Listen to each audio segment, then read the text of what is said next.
Bonjour Joris Pierrot. Bonjour. Alors vous êtes le directeur d'une agence de recrutement qui s'appelle Recrutop, spécialisée dans un secteur qui est assez touché justement par la crise que l'on connaît actuellement. Pouvez-vous nous en parler, nous expliquer en quoi vous êtes touché par cette crise due au coronavirus? Exactement. Donc voilà, je m'appelle Joris Pierrot, je suis directeur de l'agence Recrutop Event, qui est une agence d'intérim et un cabinet de recrutement dédié exclusivement sur les métiers de l'événementiel Oui. et de l'audiovisuel, plus précisément. C'est-à-dire que nous mettons à disposition du personnel à la vacation sur des événements. Donc des événements de plus de 100, plus de 500, plus de 1500. Et ces collaborateurs vont venir aider des prestataires techniques à mettre en place le matériel, son, lumière, vidéo, structure sur des événements. Donc, c'est de la délégation de personnel à la vacation sur des événements, pour faire simple et concis. Et dans quelle mesure nous avons été touchés? Oui. C'est que dès le début mars, dès les premières restrictions de rassemblement, initialement pour les plus de 5000, en fait, l'intégralité de nos clients, des clients de nos clients, donc des annonceurs, ont annulé leurs événements, même les événements de plus de 1000 ou de moins de 1000. Et l'impact direct pour nous, c'est qu'en une semaine, 90% des événements sur lesquels nous avions prévu de positionner des collaborateurs se sont annulés instantanément et immédiatement. Donc 90% du business s'est annulé en moins d'une semaine. Et là, je vous parle de ça début mars. Depuis début mars, pas vraiment depuis le début de cette crise. Et On a été le secteur touché, exactement. c'est vrai qu'on rappelle, le secteur de l'événementiel, ça a été le premier à être touché, le secteur culturel, des spectacles, forcément, parce que c'est là où on se rassemble. Qu'est-ce que vous avez mis en place? Vous avez mis en place un collectif pour s'entraider, puisqu'aujourd'hui, l'entraide, c'est ce qui permet aussi d'avancer. Parlez-nous de ce collectif que vous avez mis en place récemment, du coup. Exactement.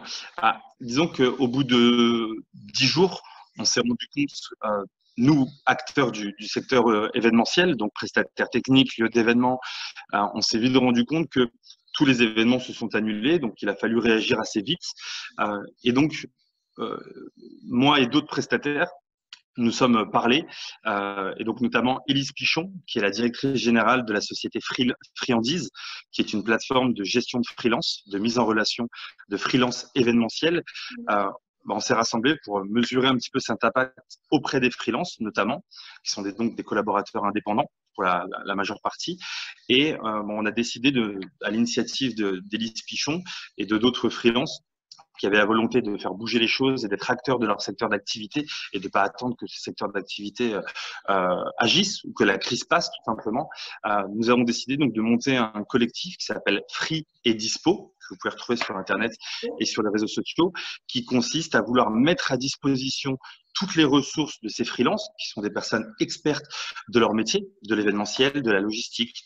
Donc l'événementiel, c'est un secteur qui englobe beaucoup de parties prenantes et de dominantes métiers, donc réseaux sociaux, communication, marketing, logistique et autres. Et l'idée était de mettre à disposition les ressources de ces freelances gratuitement. Donc ces freelances s'engagent à travailler gratuitement pour aider des institutions, des hôpitaux, des écoles, des crèches, face à cette crise du coronavirus, donc en mettant leurs compétences à disposition de ces institutions, que ce soit sur des sujets de communication, de logistique, de planification, etc. En une semaine, la plateforme a été créée donc en une semaine. Et en moins d'une semaine, depuis qu'elle est lancée, on a enregistré plus de 400 indépendants, donc freelance, qui se sont inscrits sur cette plateforme-là. Donc, il y a une mobilisation très, très forte qui a été faite instantanément. Et on enregistre aujourd'hui plus d'une dizaine de prestataires de l'événementiel qui sont également qui souhaitent se mettre à disposition de cette plateforme pour les freelances, donc toujours gratuitement. Voilà, c'est du pro bono. Ces prestataires s'engagent à travailler, à mettre à disposition des camions, du matériel technique, des tentes, du mobilier, des groupes électrogènes. Et on travaille encore dans l'événementiel, là, aujourd'hui. Vous dites que les gens sont mis en disposition. Tout est arrêté, tout est stoppé? L'intégralité, au bout de 2 semaines, l'intégralité des événements se sont annulés. La première semaine, on a enregistré, je dis moi, enfin ma structure, mais le sondage que je fais auprès de mes partenaires et de mes clients, c'est 90% du business qui s'est arrêté la première semaine et 100% la deuxième semaine. Et comment vous voyez la suite dans le secteur de l'événementiel? le post-crise, le post-coronavirus aujourd'hui, comment ça va se passer à votre avis? Bien sûr qu'on ne peut pas tout prévoir. Alors, j'ai pas de boule de cristal malheureusement, sinon Je sais, j'adorerais je ne suis pas l'écouter. Madame Irma Renaud, c'est sûr. Mais aujourd'hui, ce qu'on observe, c'est que la filiale événementielle, notamment grâce à l'événement, l'association L'événement, l'UNIMEV, le Sympaz, donc toutes ces associations et syndicats professionnels se parlent et communiquent entre elles justement de manière à faire bloc, à s'organiser pour l'après, à changer de modèle un peu économique, à Oui. trouver des nouveaux usages pour préparer l'après-coronavirus. Ça va nous apprendre à repenser justement notre manière de travailler. On parlait de télétravail aussi.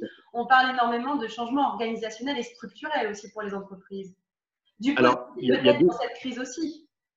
il y a deux sujets différents en fait dans ce que dans ce que tu viens d'évoquer.